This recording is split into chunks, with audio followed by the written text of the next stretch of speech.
Hello there, we have seen the for loop. Now in this video we will look about while loop. So what is the while loop and how it works?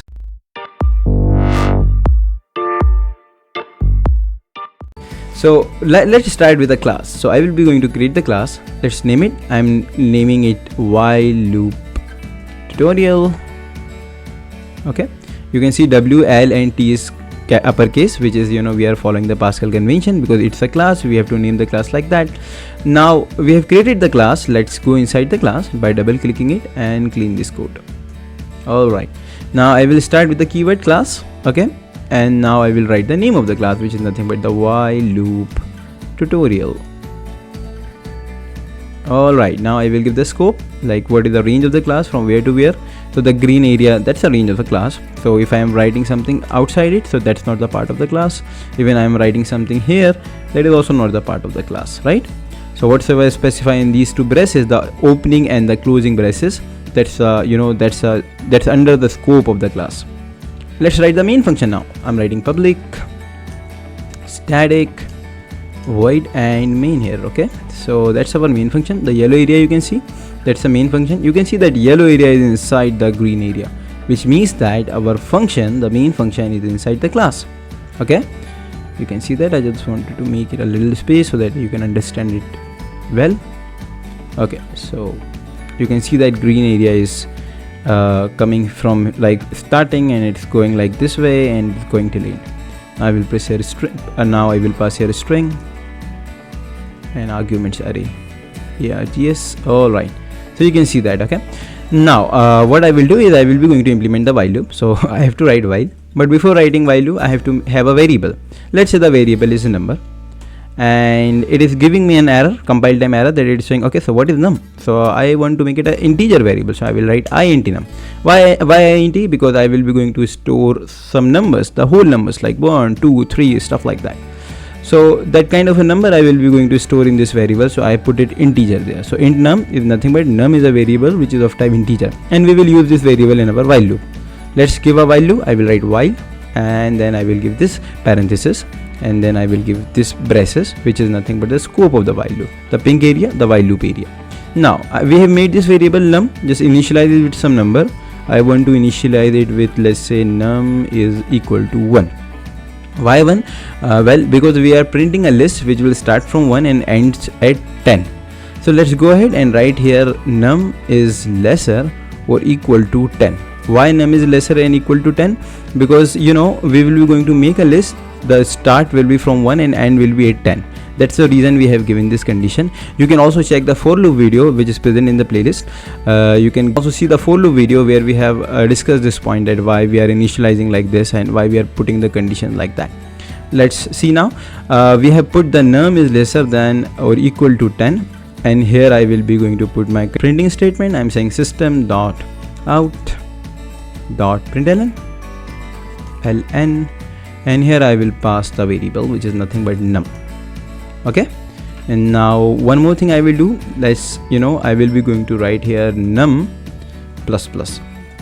What is num plus plus? And in the for loop we have discussed the third object of the for loop, which is incrementation or decrementation. Here we didn't have that facility. In while loop only we can give the condition. We cannot initialize the value, we cannot give the incrementation or decrementation statement.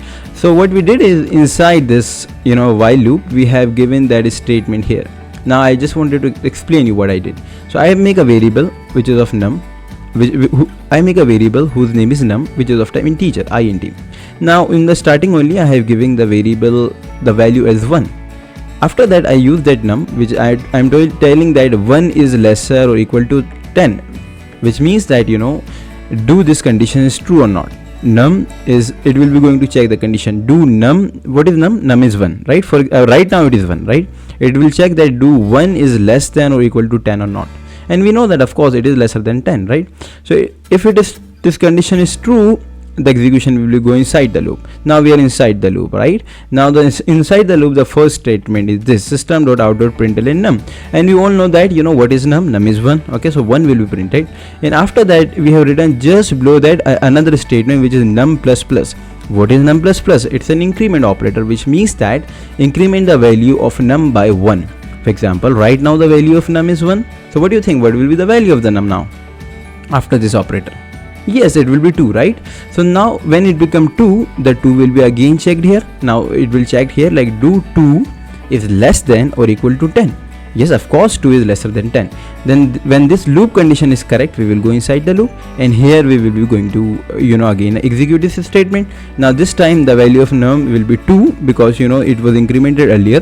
So now the 2 will be going to printed, and now the 2 will become 3. So 3 will become 4. Likewise it will become 10. So do 2 is less than 10? No. But do 2 is equal than 10? Yes, definitely 2 is equal to 10. So because of it is equal, so it will go inside the loop, and the 10 will be printed here, and then this n plus plus will be going to increment the value of 10. Now what will become 10? Exactly, it will become 11. So now when the 11 will be checked here, so do 11 is lesser or equal to 10. And we know that the 11 is not lesser, neither it is lesser nor it is equal to 10. That time this loop will be breaked. So we have seen the start of the loop was from 1 and the end will happen at 10. So this is the reason why the value will be printed from 1 to n. Now let's check it. First we will compile, then we'll just close the editor, and now here I will run my main function.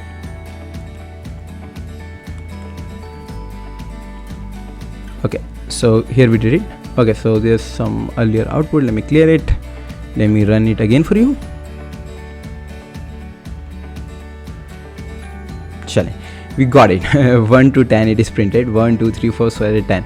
Now if I want to print the reverse list, you can think about what we can do. I will be also going to tell you the one method to print the opposite list. Like if we started from 1 to 10, we can also do from 10 to 1. I am implementing that. You can pause the video, you can try to write the solution in your notebook or wherever, if you are coding, then on your system. So what I will do, in order to make the incrementation list, I will make it 10 and I will make this one as 1, right? And now it will check do 10 is lesser or equal to 1, and we know that 10 is not lesser, 10 is greater than 10. So that is the reason I will change this operator to this operator, which is greater operator. Now this is correct. Yes, it is correct.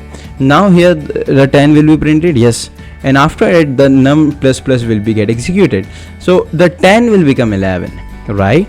So do 11 is greater. Yes, of course 11 is greater than 1, and the 11 will become 12, the 12 will become 13, and the number will goes and goes and goes. It will be never have any end. It will go infinity, and this will be going to make your program into an infinite loop, which will not have the termination point. So now, but we are making the decrementation list, right? So this is like 10, we have to make it 9, right? So how we can make it 9? Well, that num plus plus means increment by 1. So we have to write a statement that will be going to decrement the value by 1. And you tell me what statement we can write. Just think about it. Like if num plus plus will be going to increment this value of 10 or any number we are giving by 1, then what will be the statement that will be going to decrement by 1? Of course you are correct, which is num minus minus. Let's do that. Minus minus. And now what it will do is it will be going to decrement the statement by 1. Let's check it out. Let's compile it and let's close the program. Let's run it now. Okay, see now we have the two lists. The one was earlier and this one was second list. Now it is starting from 10 and it is going way to 1, right? So this is how we implement it. Let's clear the output and just do some changes in the code, and you will please going to think about it that okay, what will be now output. I am making this 10 as, let's say, 52, and I am making this 1 instead of 1. I am making some different number. Let's say I am making the number is 40. Now pause the video, think about it, what will happen. Then let's compile the code now and just close it and just run it. Now you can see that we have given the initialization as 52 and we are decrementing by 1. So and the last statement was 40. So the loop will started from 52 and it ended at 40. We are not going below that, right? Alright, because this is the place where the loop is true, and after that the loop is false, because if the 40 becomes 39, and we know that the loop will be get terminated. Why it will be going to terminate it? Because if it become 39 and here the number is like this, do 39 is greater than 40, and we know that 39 is not greater than 40. Thank you so much.